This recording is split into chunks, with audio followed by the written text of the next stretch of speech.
Welcome to the Bogart Effect, a wealthy wisdom podcast. Please see important disclosure information at the end of the presentation. I agree. So let's talk a little bit about the process of how do you go about finding an advisor within your social circle. So I think about like our client base. We grow 100% by referrals. I mean, every client that's come into the firm has been introduced to us by somebody else that is working with us. I think that's an important thing to talk about. When you start this process, you realize you do need an advisor, or you want an advisor. And by the way, usually it's a life event that's triggering the need for an advisor. It might be a marriage, it might be a death, it might be inheritance, it might be retirement. Whatever that life event is, typically that's what ultimately prompts someone thinking, a sale of a business, right? You don't ignore that type of stuff. But that's when you typically want to bring an advisor on board.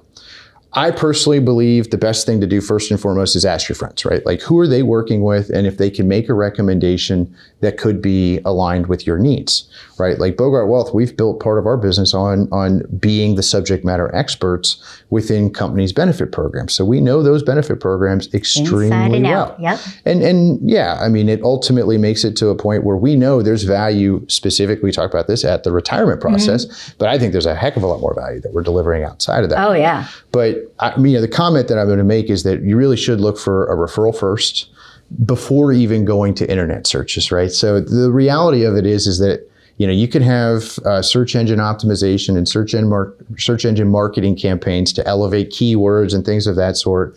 And don't get me wrong, Bogart Wealth does that too. Yes. But the power of a referral is beyond impactful. And especially if you can get experience shares from the people that you work with, right? Anything else you would say in terms of like how to find an advisor beyond that?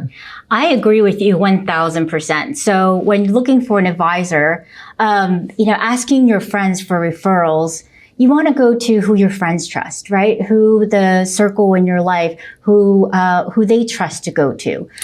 When I'm looking for someone that where I need to share some very, very private information and know that I'm going to get the best help, I'm going to look to my friends, right?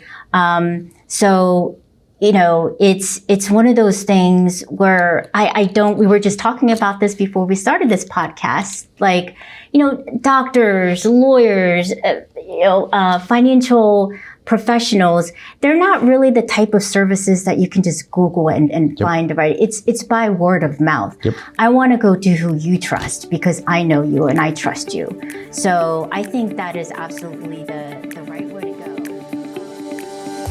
The previous podcast was intended for general information purposes only. The information discussed is no substitute for personalized investment advice from Bogart or another investment professional. Different types of investments involve varying degrees of risk, and it should not be assumed that the future performance of any specific investment, strategy, or service will be profitable, suitable, or successful. Bogart is not a law firm or accounting firm, and no portion of its services should be construed as legal or accounting advice. There is no guarantee a client will experience a certain level of results if Bogart is engaged. Our brochure describing services and fees can be found at www.bogartwealth.com.